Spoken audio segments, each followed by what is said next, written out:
সুধী দর্শক শ্রোতা মণ্ডলী, আপনারা দেখছেন বরাক সংবাদ। এই মুহূর্তের একটি গুরুত্বপূর্ণ সংবাদ নিয়ে আপনাদের সম্মুখে উপস্থিত আমি খয়রুল। করিমগঞ্জ লোকসভা আসনের কংগ্রেস প্রতিদ্বন্দ্বী প্রার্থী হাফিজ রশিদ আহমদ চৌধুরীর হয়ে বন্যার্তদের খোঁজ খবর নিচ্ছে জেলা কংগ্রেসের প্রতিনিধি দল। কংগ্রেস প্রার্থী হাফিজ রশিদ আহমদ চৌধুরীর বুট জুতাতে যেভাবে জনতার দুয়ারে দুয়ারে ছুটেছিলেন, ঠিক সেভাবে বন্যার্তের দুর্গতদের দুয়ারে দুয়ারে ত্রাণ সামগ্রী পৌঁছে দিতে জেলা কংগ্রেসের উপসভাপতি কবির আহমদ চৌধুরীর নেতৃত্বে প্রতিনিধি দল দক্ষিণ করিমগঞ্জ চষে বেড়াচ্ছেন। বন্যার্তদের দুর্দিনের পাশে দাঁড়িয়ে সহযোগিতার হাত বাড়িয়ে দিচ্ছেন করিমগঞ্জ আসনে কংগ্রেসের প্রতিদ্বন্দ্বিতা করা প্রার্থী হাফিজ রশিদ আহমদ চৌধুরী। বন্যায় মৎস্য চাষের ফিশারি, সবজি চাষ বাসিয়ে নেওয়ার পাশাপাশি যেসব মানুষের ঘর বাড়ি ক্ষতিগ্রস্ত হয়েছে সেসব দুর্গতদের সরকারি সহযোগিতার দাবি তুলেছেন করিমগঞ্জ জেলা কংগ্রেসের সভাপতি তথা আশিগঞ্জ জেলা পরিষদ সদস্যের প্রতিনিধি কবির আহমদ ও হাফিজ রশিদ আহমদ চৌধুরীর কনিষ্ঠ ভাই হুসেন আহমদ চৌধুরী সহ অন্যান্যরা।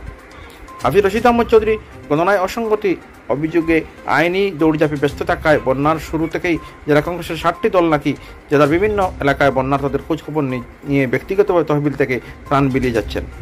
এদিকে এই ত্রাণ তহবিলের অংশ হিসেবে বন্যার প্রথম থেকেই দক্ষিণ করিমগঞ্জ বিধানসভা কেন্দ্রের প্রত্যন্ত এলাকায় পুলিতে বন্যার্তদের দুয়ারে দুয়ারে ত্রাণ পৌঁছে দিতে পাশে দাঁড়িয়েছেন জেলা কংগ্রেসের উপসভাপতি কবির আহমদ এবং হাফিজ রশিদ আহমদের ছোট ভাই হুসেন আহমদ চৌধুরী সহ প্রতিনিধি দল। আজকে এই দলটি লিরামবাজারে কেউটকোনা জেপির নানা প্রান্তে কয়েক শতাধিক পরিবারের হাতে নিত্য প্রয়োজনীয় সামগ্রী সহ বিশেষ কিট পৌঁছে দিয়েছেন। দেখুন এই প্রতিবেদন। এই যে নির্বাচন যেটা গেছে, এই নির্বাচনে ব্যাপক হারে রেগিংয়ের কারণে আমরা হার মানতে হয়েছি। যেমন কিছু কিছু সেন্টারে এই তারার মানে প্রশাসন যন্ত্র হোক আর বিভিন্নভাবে বাক্সের মধ্যে বুট ঢুকাই দিছে, যেটার কারণে বুটের কতটা বাক্স বুট ঢুকছে, যতটা ঢুকছে কাউন্টিং হলো দেখা যায় 10, 20টা, 50টা বেশি বাইর হয়ে গেছে।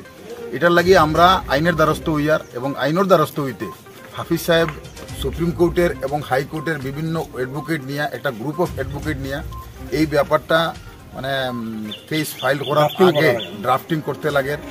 এইটার নিয়ে তাই গুয়াহাটিতে তান এই যে আইনি ব্যবস্থা নিয়ে ব্যস্ত টাকার দরুন তাই আগামী শুক্রবারে ইনশাল্লাহ আমাদের কেস ফাইল হবে আর এরপরেও নিয়ে আসবো। আজকে আমরা যে গ্রুপ, এই গ্রুপের আজকে কিন্তু 7ম দিন। আর হাফিজ সাহেবের যে মানে টোটাল যে গ্রুপে কাজ করে এই যে ত্রাণ বন্টনের এই কাজের ওই লোকে আজকে 8ম দিন।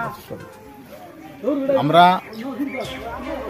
যে 7ম দিনে আমরা যে মানে ত্রাণ যেটা ডিস্ট্রিবিউশন করিয়া, বিশেষ করিয়া হাফিজ রশিদ সাহেবের নির্দেশে আমরা বন্যা পীড়িত অঞ্চলে আমরা সরজমিনে গিয়ে পৌঁছিয়া আমরা এক প্রতিনিধি দল, কংগ্রেসের প্রতিনিধি দল হাফিজ রশিদ আহমদ চৌধুরী সাহেবের ছোট ভাই হুসেন আহমদ চৌধুরী সহ আমার আজিজ দাদা সহ আরও বিশিষ্ট ব্যক্তিবর্গ আমরা প্রত্যেকটা ভিলেজে, প্রত্যেকটা বন্যাপীড়িত অঞ্চলে আমরা যাওয়ার চেষ্টা করি।